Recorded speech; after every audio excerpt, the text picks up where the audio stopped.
Good morning friends. चलो बच्चों, आज हम जानेंगे सुबह कविता। कुछ सुबह कविता के बारे में जानेंगे। तो सबसे पहले हम इस पार्ट में दिए गए चित्र के बारे में डिस्कस करेंगे, बात करेंगे। चित्र में क्या क्या दिखाई दे रहा है। तो इस चित्र में क्या कर रही है, एक औरत गाय को घास डाल रही है। दूसरी औरत क्या कर रही है, हाथ में घड़ा लेकर जा रही है। और एक औरत अच्छे से रंगोली बना रही है। कुछ बच्चे पाठशाला के लिए निकले हैं अपना अपना बस्ता लेकर। एक आदमी क्या कर रहा है, अपनी टोकरी बुन रहा है। और एक और आदमी क्या कर रहा है, अपनी मोटर गाड़ी पर कुछ सामान बेचने के लिए निकला है। इस तरह सभी लोग सुबह सुबह अपने क्या कर रहे हैं, ये काम पर लगे हैं। कुछ ना कुछ सुबह काम पे लगे हैं। అంటే ఏంటి, ఇక్కడ ఈ పిక్చర్లో ఇచ్చిన వాళ్ళు ఓకే, ఒక ఆవిడ ఏం చేస్తుంది, ఆవుకి మేత వేస్తుంది, ఒక ఆవిడ రంగోలి వేస్తుంది, ఒక ఆవిడ వాటర్ తీసుకొచ్చుకోవడానికి మనిషికి ఎక్కడికో వెళ్తున్నారు. ఆ తర్వాత కొంతమంది ఉదయాన్నే లేచి ప్రతి ఒక్కరు ఎవరి పనిలో వాళ్ళు చక్కగా పని చేసుకుంటూ ఉన్నారు. అతను ఏం చేస్తున్నారు, టోకరీ అంటే ఏంటి, ఒక బాస్కెట్ బుట్ట అల్లుతున్నాడు. ఈ విధంగా అందరూ ఎవరి పనిలో వాళ్ళు చాలా చక్కగా బిజీ అయిపోయి ఉన్నారు. సో ఇలాంటి సుబహ్ అంటే ఉదయాన్నే జరిగే కార్యక్రమాలు ఏవైతే ఉన్నాయో, పనులు ఏవైతే ఉన్నాయో వాటి గురించి మంచిగా చాలా చక్కగా వర్ణిస్తూ శ్రీప్రసాద్ గారు మనకి ఈ కవిత ఇవ్వబడింది. చూడండి, विषय प्रवेश చూడండి। मानव जीवन में प्रकृति का महत्वपूर्ण स्थान है।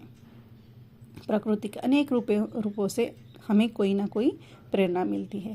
प्रेरणा पाकर हम अपना कार्य उत्साह के साथ करते हैं।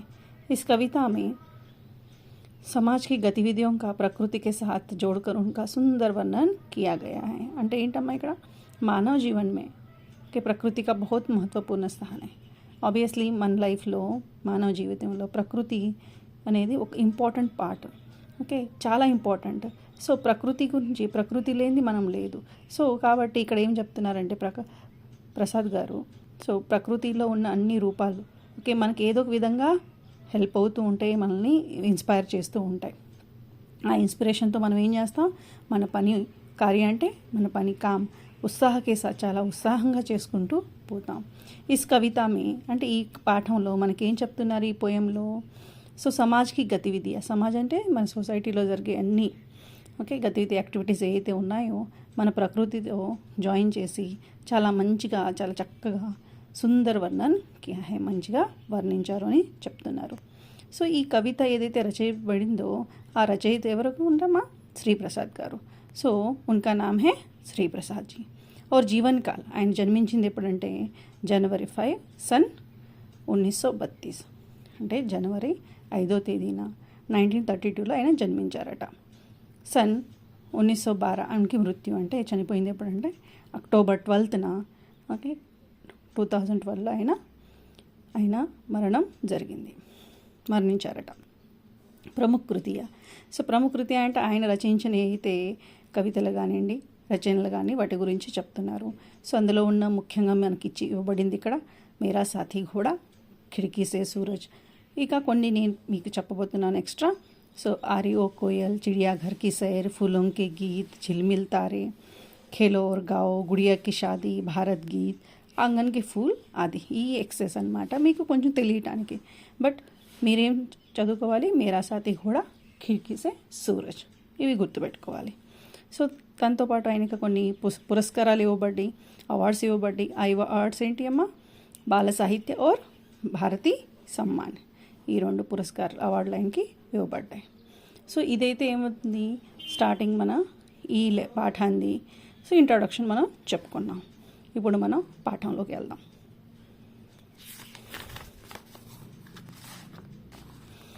పోయం చూడండమ్మా, సుబహ.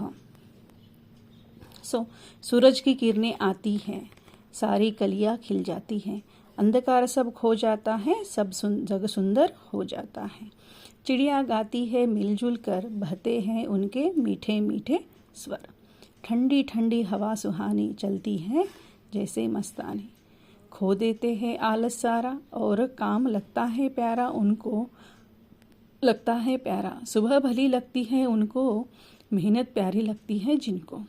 मेहनत सबसे अच्छा गुण है, आलस बहुत बड़ा दुर्गुण है. अगर सुबह भी अलसा जाए तो क्या जग सुंदर हो जाए. చూడండి ఈ పోయంలో ఎంత మంచిగా ఎంత చక్కగా మన ప్రకృతిని వర్ణిస్తూ మన లైఫ్లో ఉన్న సో నేచర్ని అండ్ మనం చేసే పనుల్ని ఎట్లా అయినా కాంబినేషన్తో చెప్పాడు, ఎంత మంచిగా వర్ణించారో దాని గురించి మనం తెలుసుకోబోతున్నాం. సూరజ్కి కిరణే ఆతి హై. సో ఎర్లీ మార్నింగ్ సపోజ్ మనం లేచామనుకోండి 5:30 లోపు అట్లా లేచామనుకోండి ఉదయాన్నే. సో మనకి 5:30 తర్వాత 6 లోపు ఉదయాన్నే ఏమవుతుంది, సూర్యుడు ఉదయిస్తాడు. సూరజ్కి కిరణి అంటే ఇక్కడ ఏంటమ్మా, సూర్యకిరణాలు ఎప్పుడైతే మన భూమి మీద పడతాయో అప్పుడు ఏమవుతుంది, సారీ కలియా ఖిల్ జాతీ హై. ఆయన ఏం చెప్తున్నారు, సో భూమి మీద ఏదైతే ఉన్నాయో పూల చెట్లు, పండ్ల చెట్లు, ఆ ఫ్లవర్స్, కలియా అంటే బడ్ రూపంలో ఉన్న ఫ్లవర్ని ఏమంటారు, కలియా ఖిల్ జాతీ అంటే అవి చాలా మంచిగా విచ్చుకుంటాయని చెప్తున్నారు. అంధకార సబ్ ఖో జాతా హై. సో సూర్యకిరణాలు రాగానే భూమి మీద ఏదైతే మనకి నైట్ టైంలో ఉన్న చీకటి ఉంటుందో, ఎర్లీ మార్నింగ్ ఉన్న లైట్గా చీకటి ఉంటుందో అది కూడా మొత్తం వెళ్ళిపోతుంది. అంధకారం అంటే ఏంటి, చీకటి. సబ్ ఖో జాతా హై. సో ఖోనా అంటే బయటికి వెళ్ళిపోవటం. సబ్ జగ సుందర్ హో జాతా హై. సూర్యకిరణాలు ఎప్పుడైతే భూమి మీద వస్తాయో ఆ చీకటి రూపం ఎప్పుడైతే వెళ్ళిపోతుందో మనకి ప్రపంచం చాలా అందంగా కనిపిస్తుంది అని చెప్తున్నారు. దాంతోపాటు మన ప్రకృతిలో ఉన్న చిన్న చిన్న జీవులు కానివ్వండి, ఆ సరౌండింగ్ ఉన్న అట్మాస్ఫియర్ గురించి ఎంత చక్కగా వర్ణిస్తున్నారో చూడండి. సెకండ్ దాంట్లో चिड़िया गाती है मिलजुल कर, बहते हैं उनके मीठे स्वर, ठंडी ठंडी हवा सुहानी, चलती है जैसे मस्तानी. ఉదయాన్నే మనతో పాటు మనం నిద్రలేవగానే మనకన్నా ముందు పక్షులన్నీ లేచి సో ఏం చేస్తాయి, గాతీ హే మిల్జుల్కర్ అంటే బర్డ్స్ చిర్పింగ్, చిల్ అని అంటుంటాయి కదా, ఆ చిర్పింగ్ మనకి వినిపిస్తుంటాయి కదా, అవి చాలా వినటానికి మధురంగా ఉంటాయని చెప్తున్నారు. ఆ గాతీ హే కైసే గాతీ హే వో మిల్జుల్కర్, అన్నీ కలిసిమెలిసిగా పాడుతుంటాయని చెప్తున్నారు. అండ్ ఆ స్వరాలు ఎలా ఉన్నాయట, చాలా మధురంగా ఉన్నాయి అంటున్నారు. మీఠే మీన్స్ మధుర్. ठंडी ठंडी हवा सुहानी, चलती है जैसे मस्तानी. దాంతోపాటు చల్లటి గాలి, చాలా చల్లటి గాలి, కూల్గా ఉన్న ఆ ఉదయాన్నే లేచినప్పుడు ఉన్న యాక్టివ్గా ఉంటాం మనం. దాంతోపాటు ఏముంటాం, సో ఎయిర్ కూడా చాలా చల్లగా ఉంటుందంట. ఆ వాతావరణంలో ఆ ఎయిర్ మనం చూసేటప్పుడు ఎలా ఉంటుంది, చాలా ఆనందంగా ఉన్నట్టు అనిపిస్తుందని చెప్తున్నారు. ఖో దేతే హే ఆలస్ సారా ఔర్ కామ్ లగ్తా హే ప్యారా. దాంతోపాటు మనం ఏం చేస్తాం, అర్లీగా లేవగానే మనలో ఉన్న ఆలస్ అంటే ఏంటిదమ్మా, లేజీనెస్, బద్ధకంగా ఉంటుంది కదా, అదంతా వెళ్ళిపోతుంది. మనసు కూడా చాలా ఫ్రెష్ మూడ్లో మనం ఉంటామని చెప్తున్నారు. ఔర్ కామ్ లగ్తా హే ప్యారా. మనం చేసే ఏదైతే పనులు ఉన్నాయో, ఉదయాన్నే పనులు కానీ మన వర్క్ కానీ ప్రతి ఒక్కరికి చాలా మంచిగా అనిపిస్తుంది అని చెప్తున్నారు. నెక్స్ట్, సుబహ్ భలీ లగ్తీ హై ఉన్కో, మెహనత్ ప్యారీ లగ్తీ హై జిన్కో. సుబహని చాలామంది ఇష్టపడతారు అని చెప్తున్నారు. ఎవరు ఇష్టపడతారట, మెహనత్ ప్యారీ లగ్తీ హై జిన్కో, ఎవరైతే కష్టపడతారో, ఎవరైతే जो भी परिश्रम करता है, जो भी मेहनत करता है, उसे बहुत अच्छी लगती है क्या, सुबह. मेहनत सबसे अच्छा गुण है, आलस बड़ा दुर्गुण है. మెహనత్ ఏంటమ్మా, చాలా మంచి క్వాలిటీ. మనలో ఉన్న క్వాలిటీస్ చెప్తున్నారు. హ్యూమన్లో ఉన్న మన మనుషుల్లో ఉన్న క్వాలిటీస్ ఏంటి, సో ఇందులో కూడా ఒక క్వాలిటీ ఏం చెప్తున్నారు, మెహనత్ అంటే కష్టపడడం తత్వం. నెక్స్ట్ పరిశ్రమ అంటారు దాన్ని హిందీలో. సో అది చాలా మంచి క్వాలిటీ అని చెప్తున్నారు. ఆలస్ బడా దుర్గుణ్ హై, బహుత్ హీ బడా దుర్గుణ్ హై అంటే దానికి అపోజిట్ ఏం చెప్తున్నారు, ఆలస్ అంటే ఏంటి, లేజినెస్ అనేది ఇది మంచి క్వాలిటీ కాదు, దిస్ అ బ్యాడ్ క్వాలిటీ అంటే దుర్గుణం అని చెప్తున్నారు. అగర్ సుబహ్ भी अलसा जाए तो क्या जग सुंदर हो जाए. సపోజ్ సుబహ అల్సా జాయ్ అంటే ఉదయాన్నే సూర్యుడు ఏ విధంగా అయితే వస్తాడో అతను కూడా, నాకు కూడా ఇవాళ రోజు ఉదయించి సాయంత్రానికి అస్తమించి ఈ రెగ్యులర్ పని, ఈ టాస్క్ నేను చేయలేకపోతున్నాను, నేను కూడా డ్రాప్ అయిపోతాను అని తను కూడా ఇవాళ 6 గంటలకు కాదులే, 6 గంటల లోపు ఎందుకులే, ఇవాళ 10 గంటలకు మనం ఉదయిస్తామంటే ఏమవుతుందమ్మా, సో మన ప్రపంచంలో ఉన్న వర్క్లు మొత్తం, పనులు మొత్తం ఆగిపోతాయి. సో మన ప్రపంచం అందంగా ఉంటుందా, లేదు.